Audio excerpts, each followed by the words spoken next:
everyone. Welcome to This Is Whole Life. Welcome aboard the early morning train.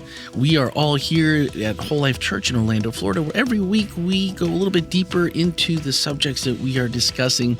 And as always, to my right is lead pastor Ken Wetmore. Across and to the left is Dr. Melanie Bachman, and to my left it is Lucas. Dr. Lucas. Dr. Lucas. Wow. Dr. Luke? I don't, anyway. Hey, no. When you go to someone to get questions answered and they read it's kind of like a doctor. Yeah, I'll take that. Dr. Lucas will be reading your questions and comments from the chat very shortly here on the show. But maybe the And then there's the golden voice. Ken Wetmore. Randy McGray. Yeah. Randy McGray. Ken Wetmore. I felt like Ken and I got to be besties this weekend. Well, we haven't talked about it yet. Okay. Okay, so just hear me out. When Ken got up front and was like, well, it had been Valentine's Day on that Friday prior. Yes. Right? Some of us booked ourselves with a lot of meetings on Friday. And I just want to apologize to Lucas because I wasn't thinking. Is it Lucas you need to apologize to? Well, my wife is that who you need to apologize to, or is it Carol that you need to apologize to? Probably, yeah. Carol and Heather is probably who I really need to be apologizing to, which, pushed the evening back. And it was like, man, is today. And the problem is my anniversary is on the 28th of January. And then you have, Valentine's sneaks in there. So why is that? Explain the problem. Well, it's just you have to come condensed. It's condensed. It's short. It's like having your birthday the day after Christmas. Oh, yeah, that'd be horrible. I mean, this makes me think about that. And then we're right into, I have 3 birthdays and Mother's Day in April. And it's just at this time of year, I'm always a little jittery. At least you get it all out of the way the first. I don't like it. I'd rather sparse it out. Okay. Ken was like, so if you didn't have a happy Valentine's Day, sorry, wish you well. But Ken then said something. I hope it sounded a little more humane than that. No. I mentioned it was early. Can I just say, though, and in all seriousness, I think Valentine's Day has to be one of the more depressing holidays for a lot of people out there, because there's the segment of the population that isn't in a romantic relationship. They're not there. There's the segment that's in a relationship where there isn't romance, and so there's just so many different ways for this particular holiday to not hit. And so we're happy for the percentage out there that are Hallmark couples and have that going on for them. But Hallmark has capitalized on the other side too, because now they have anti-Valentines. Do they really? Yeah, anti-Valentines. Oh wow, look at them getting it coming and going. Mm-hmm. I think Valentine's Day was just a purely a day for, I don't know. Maybe we should the get Hallmark lobby. Can you and I go to Hallmark next year? And maybe we'll get anti-cards for our wives. You can go. I'll go with you. I'm not going to do that. Well, I really value my marriage.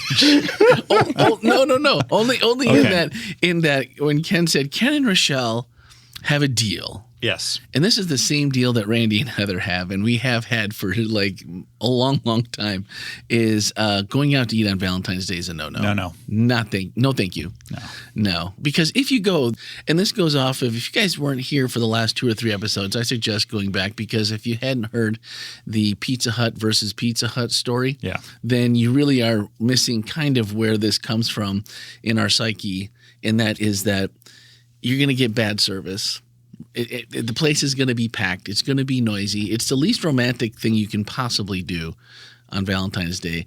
I don't know. Maybe I don't have access through my pocketbook to get to the restaurants. Right, the one that only has a limited number and then charges the premium for that. Yeah, no. I've heard of those. The absolute worst thing to do on Valentine's Day is work at a restaurant and wait on tables. That is the worst. Pretty brutal. Yes. Sorry. Sounds like the voice of experience. I have had some experience in my life doing this. Tell us why it's so bad. If somebody with experience with that. The premium on everything is so high. I have had people, if their food is late, coming out of the kitchen, cry because I have ruined their Valentine's Day. And I'm like, oh my goodness, if this is what ruins your your Valentine's Day, there's Day. a whole lot more wrong with what's happening here. But This is what my whole relationship's. it's built on this. This was the straw. We're done. I spent all this money at dinner, and now we're done. He told me that if the food was late coming out, we were done. And look at what you've done to us. Oh my gosh. You just wouldn't believe how I would. how I worked normally retail at Christmas, this is so true. I Yes. would totally believe it. I mean, whatever unreasonable is on any other day in a bad, I mean, in terms of being a customer, What? it is 25, 30, 50%? What? it is exponentially worse. Yeah. And I'm guessing people aren't better tippers on Valentine's Day either. Oh, Nope. man. Nope. See, I don't know. That like bad tippers. Like when you go out with there's a friend that we all have that you go out with and you're like, no. Yeah, the one you slip another extra $5 or $10 on the table after you walk.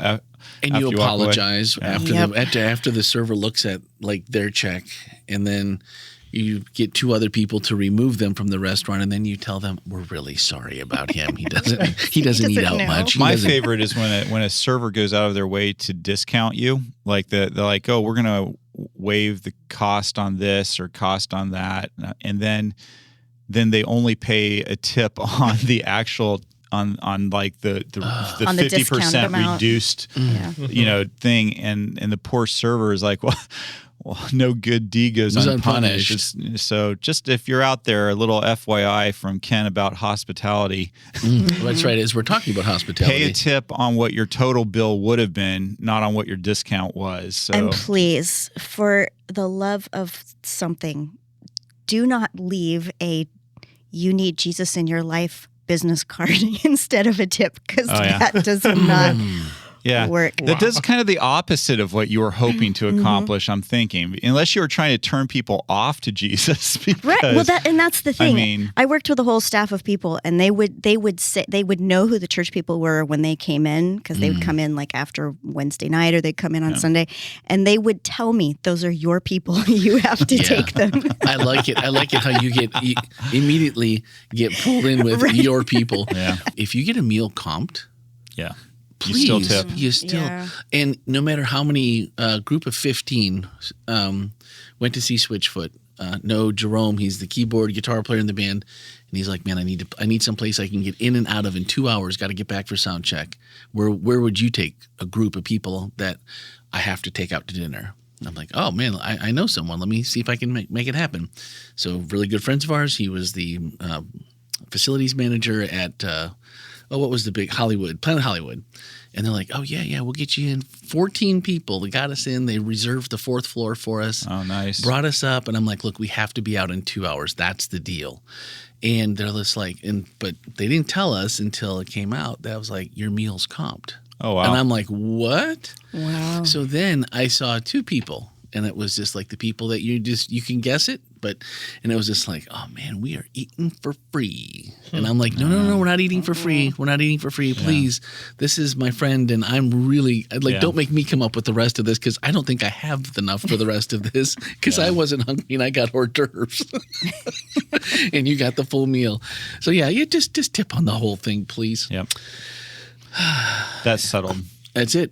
And now you know. You can't say you don't know. The important part of the podcast is over. If you want, All right. If you want. That's it. I'm gonna cut out now. Well, that was fast. We are out of here quick this morning.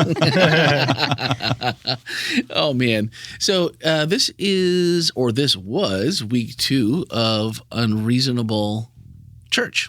Yep. And this week was Unreasonable Hospitality, based off the book Unreasonable Hospitality, and the story of Daniel and Will and their first trip into the Michelin Awards, right? No, this was the top 50 restaurants. Oh, was the top 50. That's right.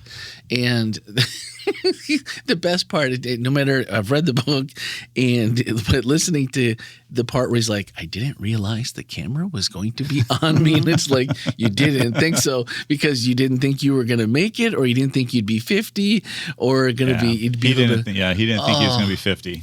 And that's where I feel like a little bit of what you just said, Melanie, about, when everyone's like, oh, you people, when we do something where it's maybe something people know about, and your reaction, it just can't help but be. You the camera's on you. That's right. You didn't mean for it to be on you, and you didn't think it was going to go that way. And it just made me think about how many different things when we're trying to be, unreasonable in our hospitality, and we're trying to do a good job, and it just blows up in your face, and you're like, wow, I didn't see that one coming. But then I feel like you immediately get like, they're just not good at this. Maybe they should do something different, like maybe not church. And then Ken, you said excellence is defined by experience. Yeah. Excellence is defined by experience. So is the opposite true? If you have no experience, you can't be excellence? If you're not good at the... It's basically excellence is defined by the experience of the person experiencing whatever you're doing. In other words, if I give you the customer service that I want, but that's not what you want, then I can think I gave you excellent service, but did I? Because I didn't give you what you needed and wanted. So does that make it excellent? So excellence really comes down to understanding what the other needs and wants out of it, and it is an experience. Yeah. Oh, that's exactly what I was hoping you'd say. Good job, Ken. But again, we are done with the podcast. but when we're talking about this as moving this into a church experience, so many people have so many different ideas of what excellence might be. Sure. When it comes to their worship style, preferences, whatever you want to call that. How much do we talk about subjects that make us uncomfortable in the message and or otherwise? Do we do activities? Are we just allowed to come and sit, or are we asked to participate? So thinking about all of those pieces, but is it harder in a church experience to really provide excellence because it's defined by that experience? Especially like in our church, being as diverse as we are, there's a lot of different check boxes that people would say that's part of a good experience. Maybe this one not so much. Oh yeah, definitely this one here. I feel like the church pulling that all together might be a little bit more challenging than what we've seen from the restaurant. Maybe not. I think it is. I think a restaurant's actually a really great metaphor for church. You think about it. So, what's your favorite food genre? Oh man, right now it vacillates a little bit, but I love Thai food. Thai food, yeah. I'm there. I'm with that. Pizza, Thai food, those two will win for me. But there are people who do not like Thai food. I know. Are you sure? I generally don't hire them, but no, there are people who don't like Thai food, and that's legit. It's not. There is preference in there, and then we just as a team actually ate at a Thai restaurant up in Daytona Beach that I think has to be. It really caused me consternation because I actually kind of found myself thinking maybe this is my favorite Thai restaurant. I've had a favorite Thai restaurant for a long time now. And by the way, the only thing that keeps me from saying it's my favorite Thai restaurant is a person. The person that was at the other Thai restaurant they don't have Pat at the place that we ate at Daytona. If they had Pat, it'd be hands down easy. This is my favorite place. But that's why I think restaurants are a good metaphor for the church experience too. I don't think that not every person is going to find whole life their tasty treat. It isn't going to be what every person loves and is their favorite place, and that's okay. The good news is that within the Seventh-day Adventist denomination, there's dozens of other Seventh-day Adventist churches, some within almost walking distance of our church, for sure within 30 minutes drive of our church. There's dozens of other Seventh-day Adventist churches, and there are even more other Christian churches within 30 minutes of our church. And I want to be careful because I do believe, and before somebody says, "Well, Ken, you're basically saying that everything is relative and that there's, it's just all preference." No, I do believe in truth. I do believe that there is right and wrong. I do believe in those things, and I do believe that there are certain things that are the right way of doing things and the wrong way. You want to go to a restaurant that cares about their health score. You don't want to go to the one that's okay with cockroaches running through the kitchen and unclean dishes being used and reused, and the chef that sweats into the food and all that stuff. I'm never going out to eat ever again. That's it. We're done. You've already worked in restaurants, so you know good and well what I'm talking about. Yeah. Anyway, my point is there's absolutely, there are right and wrongs in the restaurant business, and there's right and wrongs in churches. With that said, there's also room for preference about, I prefer this, I prefer that. This speaks to me, that speaks to me. There's some people that prefer roses. There are some people who prefer tulips. Yeah. So the point is really understanding what's preference versus what's right and what's wrong and what's truth and what's not. Those are things that matter, and people have to work those out. And so when it comes to whole life, the question is, how can we be the best thing that God has called us to be? How can we do the assignment that God's given us to do? If you're a Thai restaurant, how can you be the best Thai restaurant? If you're an Italian restaurant, how can you be the best Italian restaurant? And I often think, while there are some really cool fusion restaurants, I generally try to avoid restaurants that have everything on the menu, because usually that means they don't do anything particularly well. I went to one place and that had everything on the order and on the menu, and I thought, well, maybe I'll try the pad thai. Pretty sure they just used spaghetti noodles with some sort. I'm not sure they didn't take creamy peanut butter and just kind of smear it with something onto these spaghetti. It was not good. Wow. I looked at the plate. I was like, okay, no, this is no. And so the point is, I think that as a church, you kind of have to understand who you are, and what group of people and what you're trying to accomplish. And that doesn't mean that all people aren't welcome. It just means that some people are going to be more drawn to the way that you're going about doing church. There's some people that really prefer what I would call a high liturgy.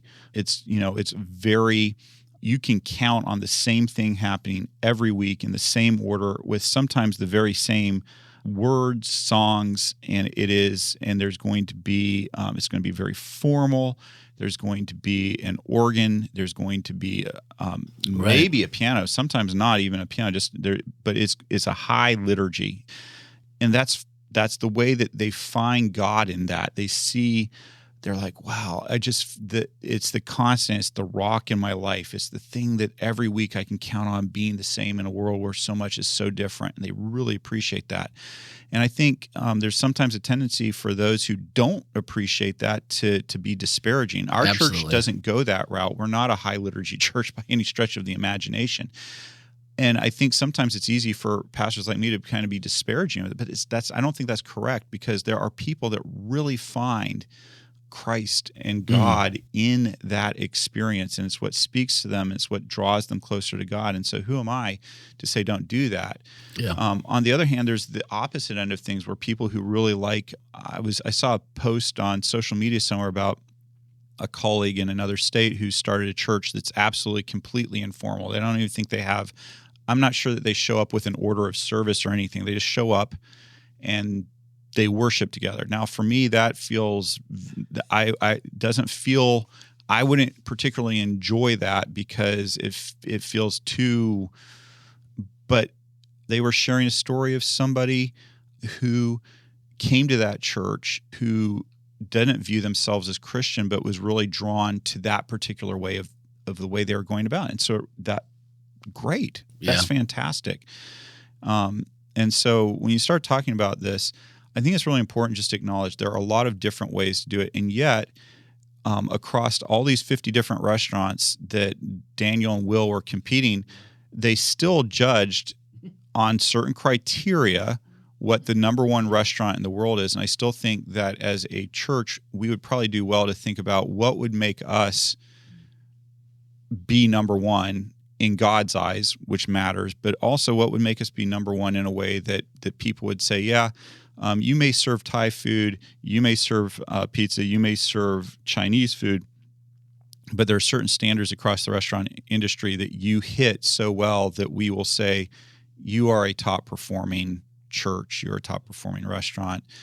And that's the question that I really wanted to get at with this series as we're going through the whole series is what are the performance markers? What are the criteria that would say we're an unreasonable church? We do things in such a way that there is excellence there, and as would be experienced by an objective person coming in. Well, the style is only one part of the experience. Right. And I think that's kind of what you're trying to get at, Ken.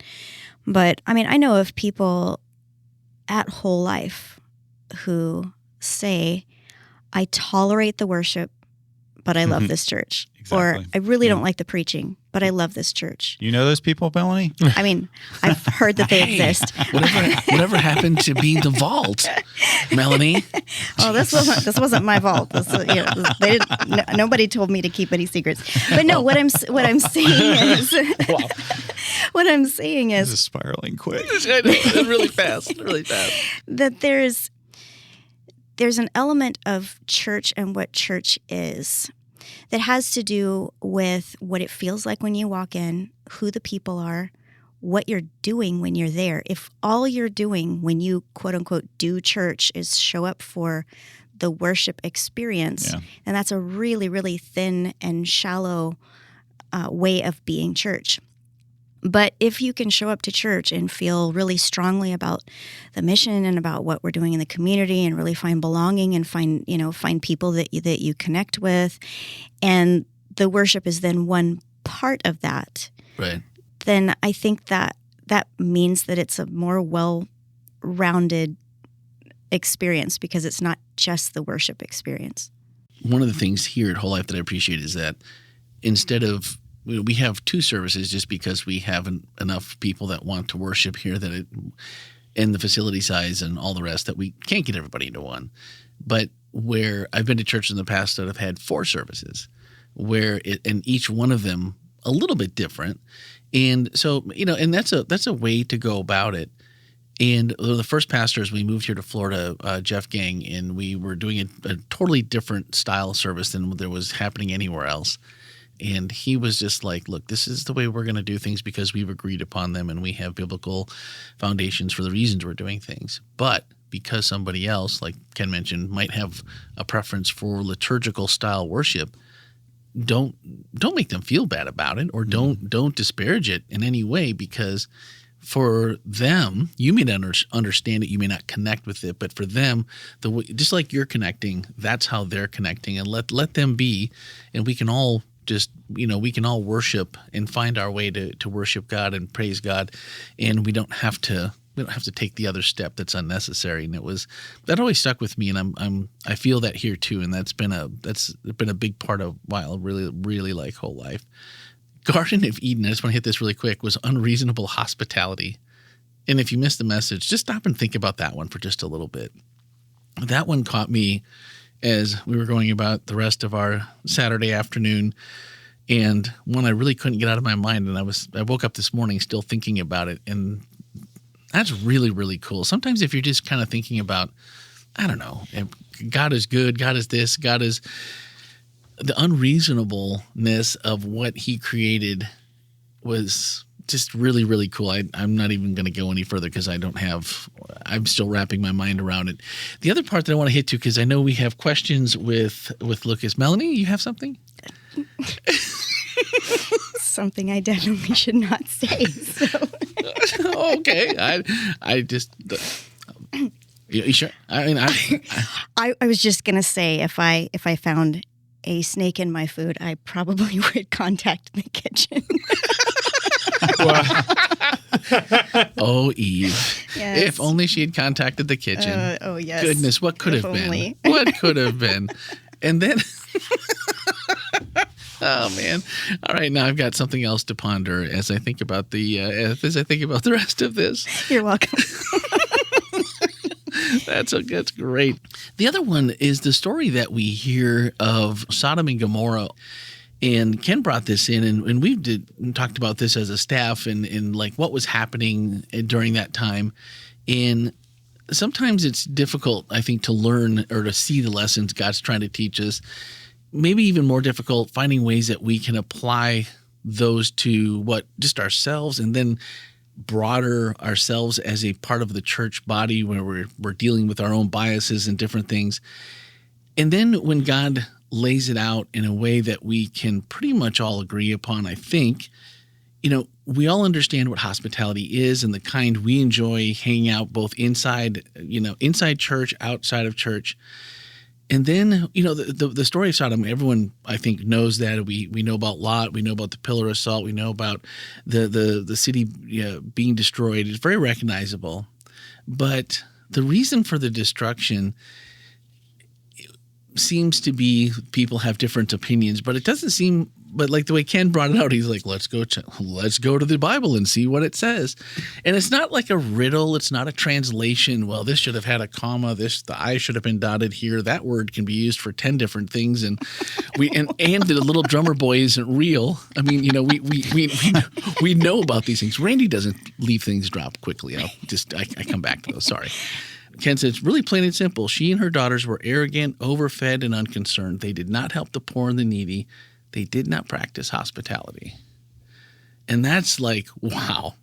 When you think like, how does hospitality, who cares if it's unreasonable, right? Like, I mean, if we're like Ken was going through all the things like, regular church, of course they would do this. Of course they would do that. Have greeters, do all these different things, help people find where they're going in your building. And just, of course, that's just an expectation. But they did not practice hospitality. Now, they did some, not helping the poor and the needy. I mean, all that goes in that. But really, God does take hospitality super, super seriously. And when that was the other one that I'm still, again, we've talked about it before, just amongst the staff as a part of a book discussion we were in. But so is the wages of the lack of hospitality death? I mean, is that what we're saying? Many things can seem probable, maybe deserving, but God's ways are not our ways. And hospitality, if you're not gonna get on board, the way that we treat others matters to God. Oof. Can we just leave it that way? Maybe we can just agree with that the way that we treat others really deeply matters to God, and repeatedly in the Old Testament, whether it's the Israelites or whether it is Sodom and Gomorrah, God gets quite frustrated when we do violence to each other. And I was kind of pondering as you were talking what the opposite of hospitality would be, and maybe it is violence. I don't know. I haven't really fully thought that out, but maybe the opposite of hospitality is violence. And in the case of Sodom and Gomorrah, one of the things I didn't go too deep into because of having a lot of different people inside the worship center and different ages and whatnot. But since you're listening to this as a podcast, you can choose right now if you want to hit the pause button because you've got younger ears listening. I mean, you'd prefer for them not to hear it or whatever. But when we look at what happens in Sodom and Gomorrah, oftentimes we get really caught up on a Western idea of sexualized, of what was sexually happening inside of Sodom and Gomorrah. And when you look at, because what happens was when these two strangers show up in Sodom that are actually angels, when they show up, the only person who actually is willing to take them in is Lot, who is an outsider. He's not really one of them, and he's the only one that's willing to take them in. And what's really gets lost in our Western mind is when we have strangers. We're in Orlando. We have people coming into Orlando every day that we don't know. And there's hotels they're taken care of. That's, in our culture, if you come into a city, that's whatever. You take care of yourself, kind of. But in that time, in that place, if you came into a city, most people are going to know that people had come into the city. They were going to be pretty well aware of it. And it wasn't like there was necessarily a Holiday Inn that was just going to be there. There was kind of an expectation in those times that if you were a good city, you would welcome if you allowed them into your gates in the first place. And this is kind of important. If you allowed them inside your city, then they became your responsibility to take care of. They were yours. And the cultural difference that you were expected to extend all the rights of a citizen, of a person of that city, and to make sure that they were fed and there was a place for them to stay. Now, if you didn't let them into your city, that was because they were an enemy and they stayed outside, and all's fair that way. And so when these men come in, it says that the men of the city gathered and said to Lot, send these people out so that we can rape them, is basically what they said. And in that time, in that place, super important to understand that this wasn't about sexual gratification. This wasn't about something like that. This was about, in that time, in that place, if you were raping somebody, and not too different really actually than now, you are asserting your dominance over that person, and you are basically saying that person was powerless to prevent you from doing whatever, and you are making them less than. You are just completely putting them in their place. And it was about power, not about sexual gratification in this particular circumstance.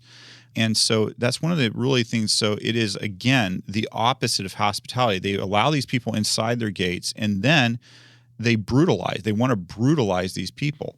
And Lot does some weird stuff culturally. That would be a whole nother discussion. Seriously unreasonable hospitality. Yeah, very unreasonable hospitality. And then the angel's like, hey, we can take care of ourselves, and they blind everybody, and there it goes.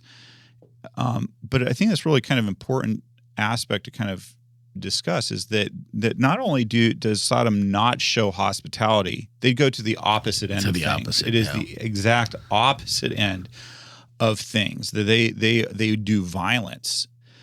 It's something for us to think about in our society. It's bad enough not to extend hospitality. It's another thing when we are violent and when we intentionally hurt and cause pain to other people. God has a very dim view of that. And again, there's the talk about sexual morality, and then there's the talk about hospitality. But the story of this particular story is the story about hospitality. Yeah. And I think that's one of the things that has to be recognized. Yeah, if you did not catch the message already, I would just go and swipe up in today's show notes. You can find the link to our website, and it's right on the front page. And you will, or back a few if you're listening to this later, but definitely check it out. There's a couple things that I mentioned that just, if you just stop and think about them a little bit, let your mind have a little bit of fun with it. This conversation actually spilled over. We were at SeaWorld yesterday, someone I never met, and got talking about creation, and he brought it up, and it was just like, there's a lot of things you have to, he was mentioning that you have to have faith about, and he's like, and then when you stop and think about things, doesn't it just blow your mind that there might be someone out there, doing all this, and how crazy, how crazy intricate all the world is, and not to mention us. And it was just a really cool, it was a cool message to have heard, and then had somebody have that conversation just 2 days later. So we got to get Ken out of here in about 10 minutes. So, Lucas, let's check the questions from the chat, please. Yes. So the first one we got here from Debbie. Great sermon. It reminded me of our Thrive small group book club session last week about unreasonable love and faith. We used different words, but the thought was the same. If we were all unreasonably loving and hospitable people, what will our world look like? Oh. Heaven. I was going to say the Garden of Eden before the fall. It would look pretty great, wouldn't it? It would be a fantastic place. We would all love to experience that kind of environment and that kind of thing. And I'm really not being sarcastic when I say I think it would look like heaven. Absolutely. Yeah. This one here is from Kyla Wetmore. Oh, Kyla. Okay. All right. Where are you going to throw it, Dad? It seems like hospitality was a lot more common before technology and COVID isolated us. How can we use technology to be more hospitable instead of isolating? Oh, what a fun question, Kyla.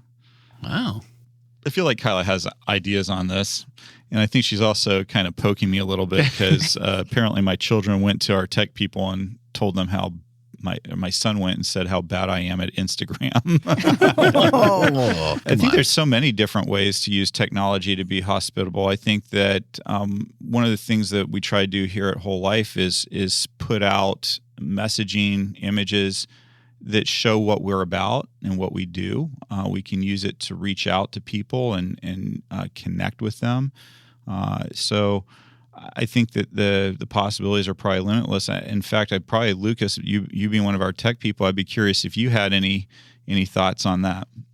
Well, yeah.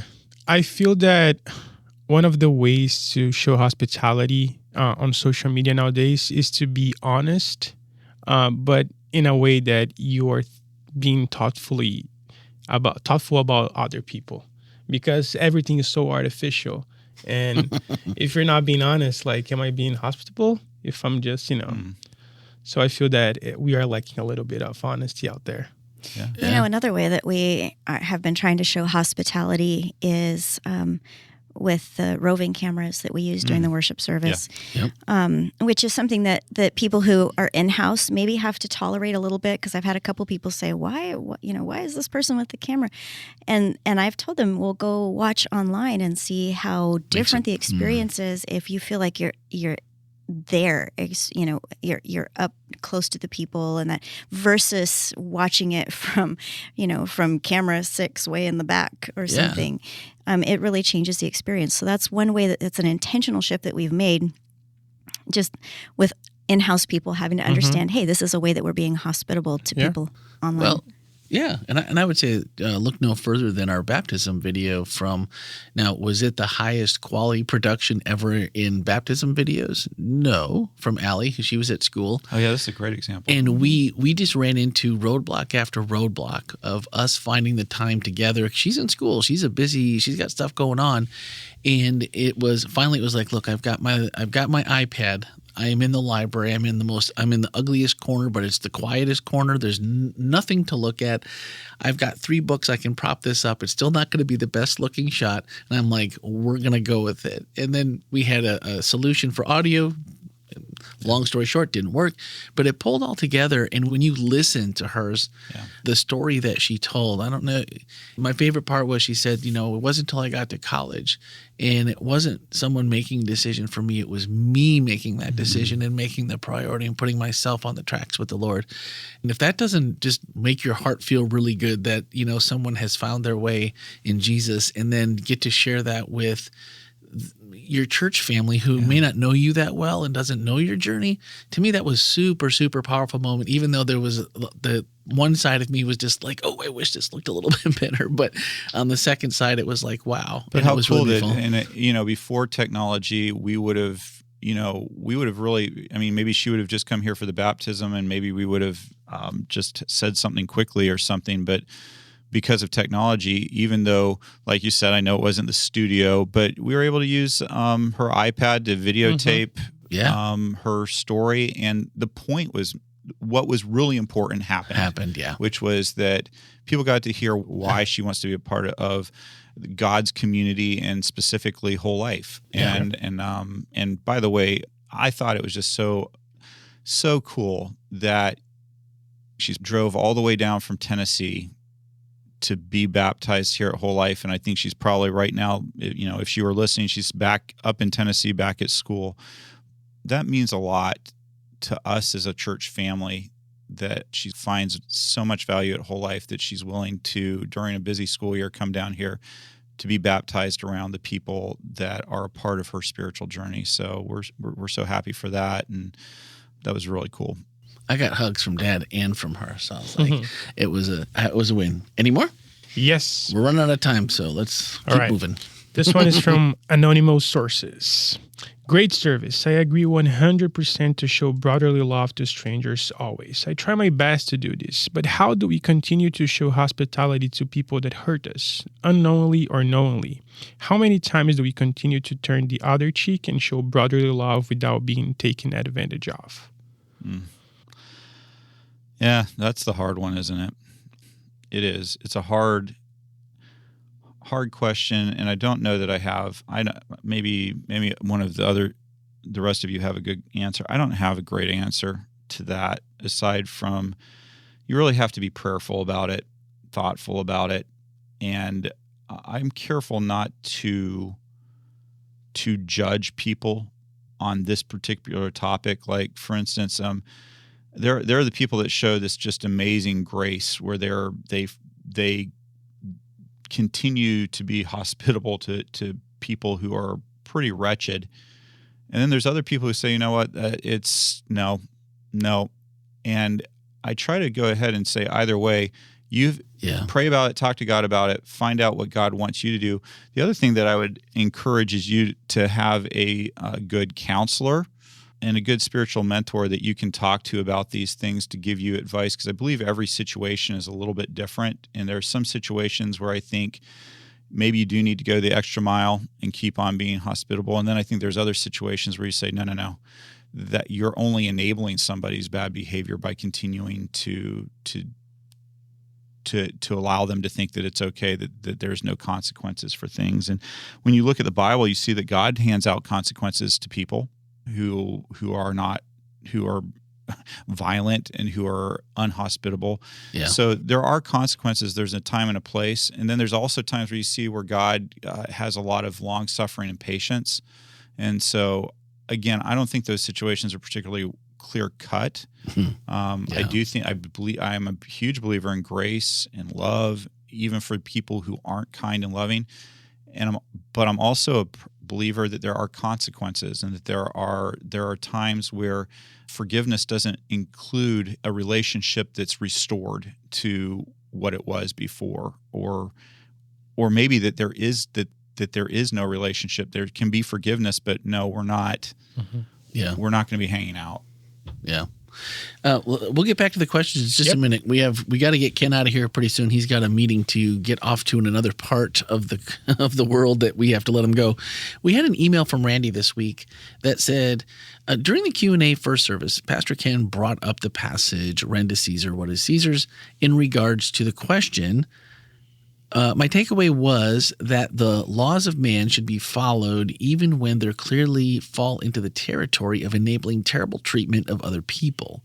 If the founders of the SDA Church had followed this, they would not have actively worked and advocated against slavery, the human rights issue of the day.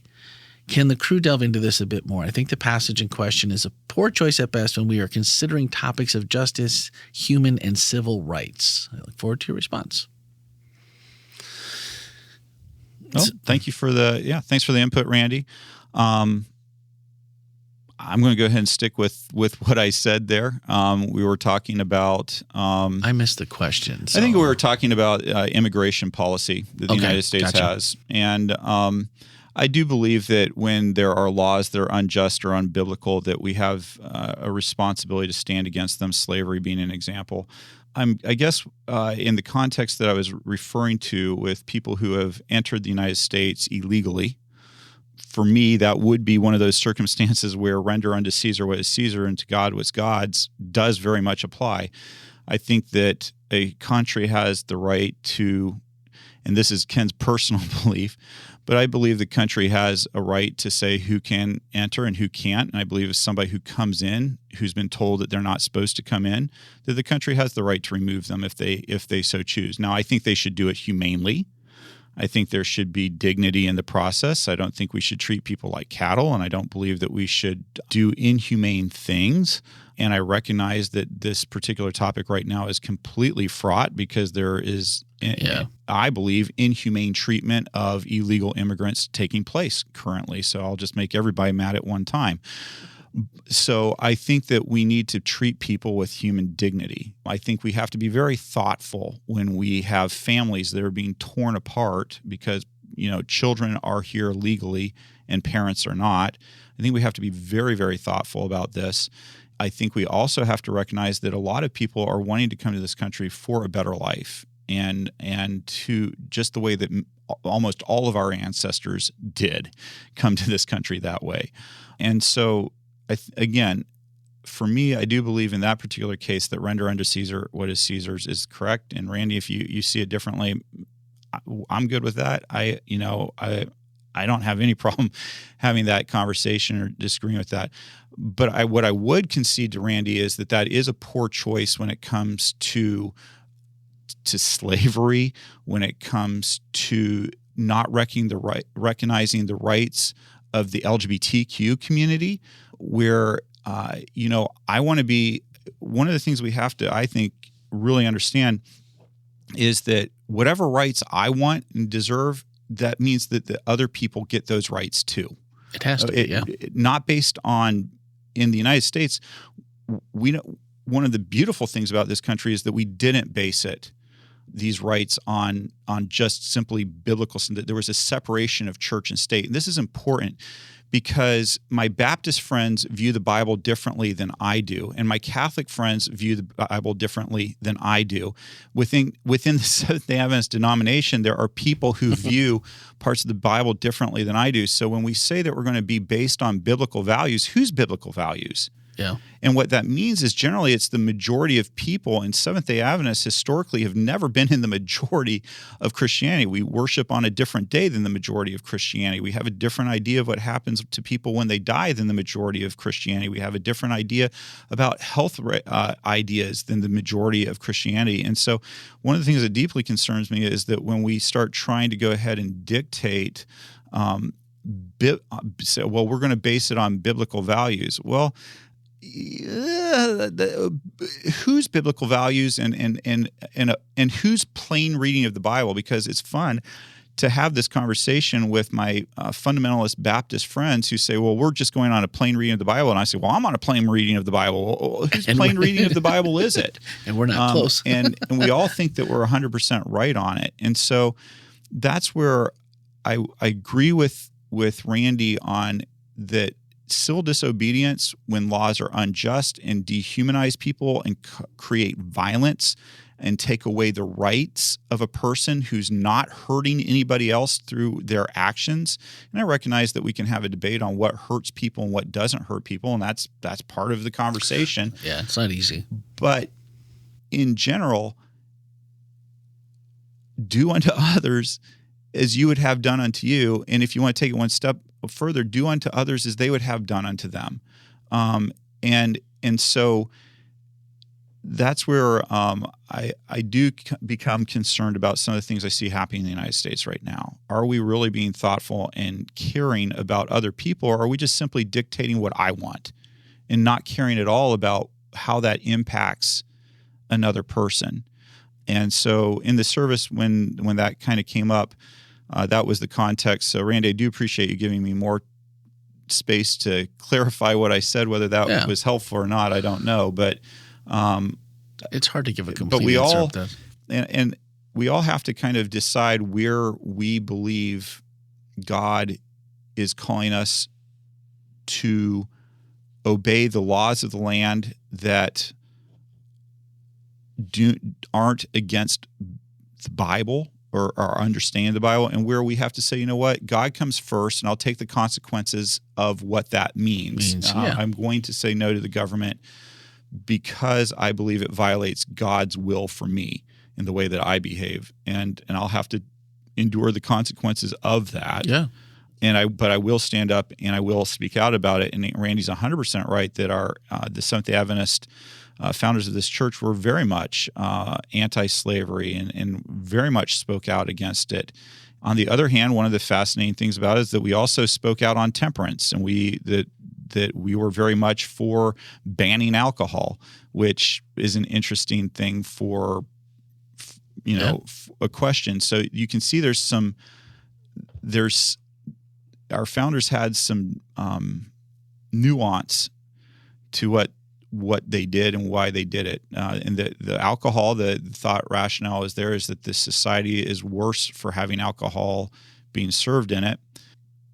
I would say that prohibition didn't work particularly well, historically speaking. Yeah. And yet I still would agree with them that I think the world would be a better place without alcohol. When you look at all the deaths that are incurred by drunk driving, all the police will tell you that alcohol is involved in a lot of the things that they have to deal with every day. So anyway, point being, there's definitely a a very balanced and nuanced conversation that has to go around that particular text and that particular idea. And so, Randy, if it didn't work for you, I'm sorry. Like I said, maybe I shouldn't double down and say I'm sticking with it, but I am going to go ahead and stick with it.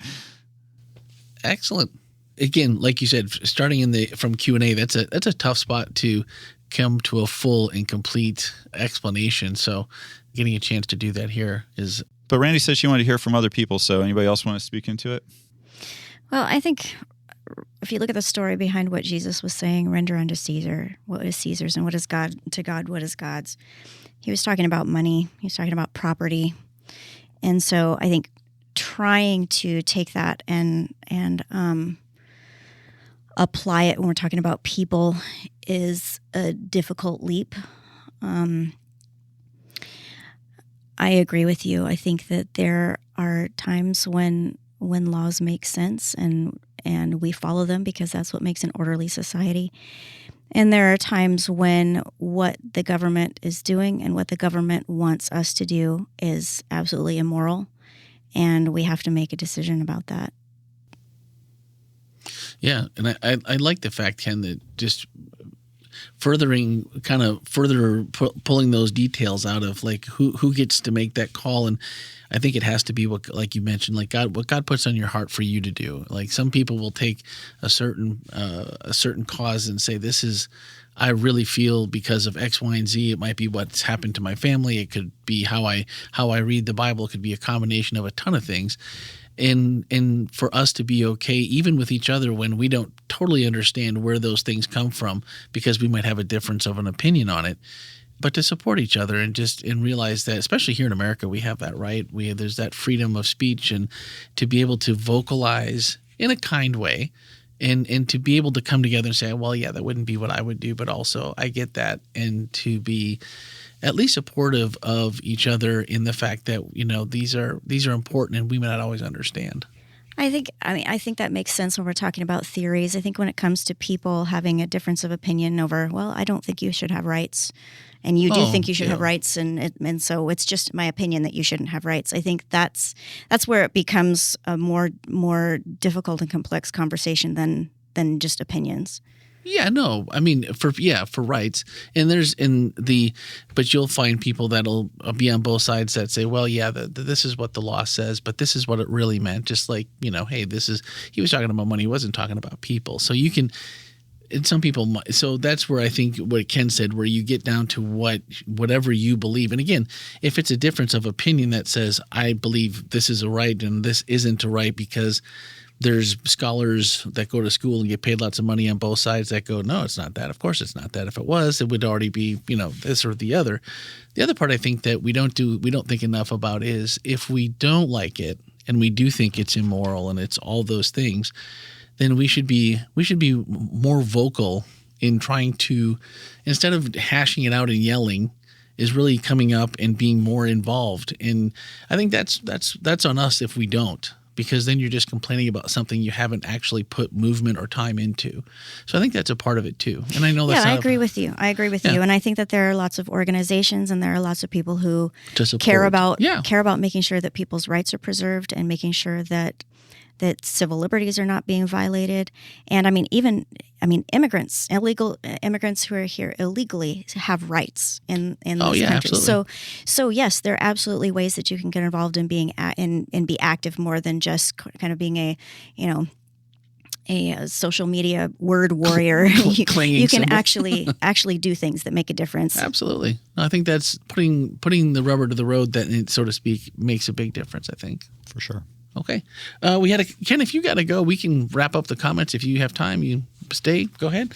What last ones we had? I think we had 2 or 3 to go yet. Yeah, we have 3 more. Okay. So this one is from Maddie.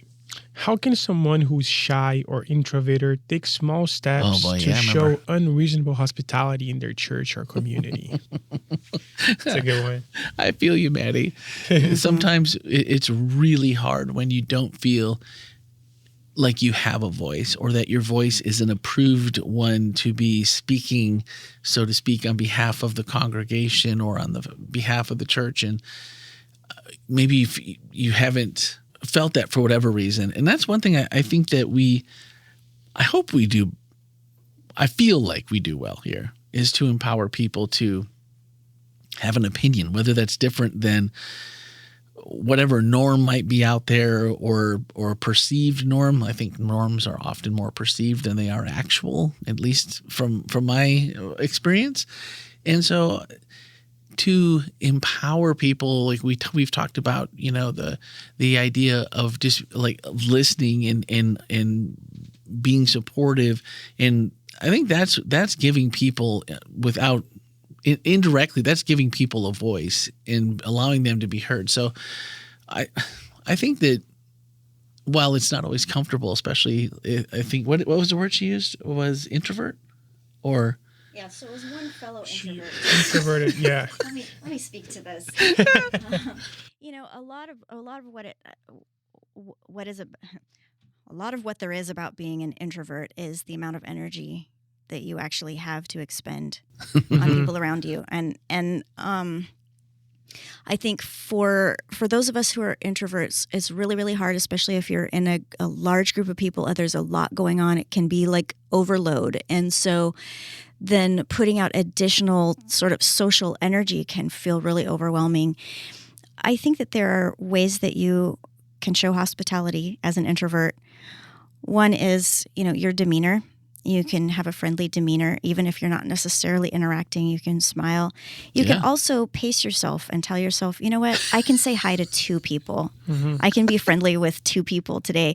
And those are 2 people that would benefit from whatever social energy you have to put forward. You don't have to make the expectation on yourself that you're going to suddenly become an extrovert and be outgoing to everybody. You can pace yourself. Yeah. But, just a little bit is better than nothing. Yeah. Maybe find something that comes natural to you.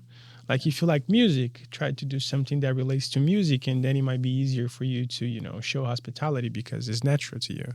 Well, and for Maddie, I mean, the fact that you're up front in front of people singing probably doesn't bother you at all. It feels natural, where, if someone else who might even be an extrovert, though, is not comfortable being on stage. So also realize the impact that you're having on how many people by what you're, like Lucas said, what your natural talent is, like the people that you're reaching and you're touching, maybe in a different capacity. But I also understand that sometimes when we look at people that do things that we don't necessarily, doesn't come easy to us, we look at that and go, wow, that's really cool. And I want to do that because that seems really, really cool. So Maddie, I'm looking at you going, man, if I could sing, right? And I can't sing a note. It's horrible. So don't ask. That's a lie. I hear him singing in the office. It's not that bad. It's not that bad. That's a ringing endorsement, Lucas. Thanks, buddy. Appreciate it. Okay. All right. This one is from Rod. In what ways can online whole life attendees represent our church in unreasonably hospitable ways? I think you guys do. For those that are listening that might be in the chat every week, I've been a part of 3 churches that really do streaming pretty well. And this is next to one other. Long time ago, we had a young adult service, and we were unreasonably hospitable to our online family because it was just it was a passion of ours. And there was a certain group, they were the Johnsons from North Carolina, and they would stream us into their living room every week on a giant TV back in those days.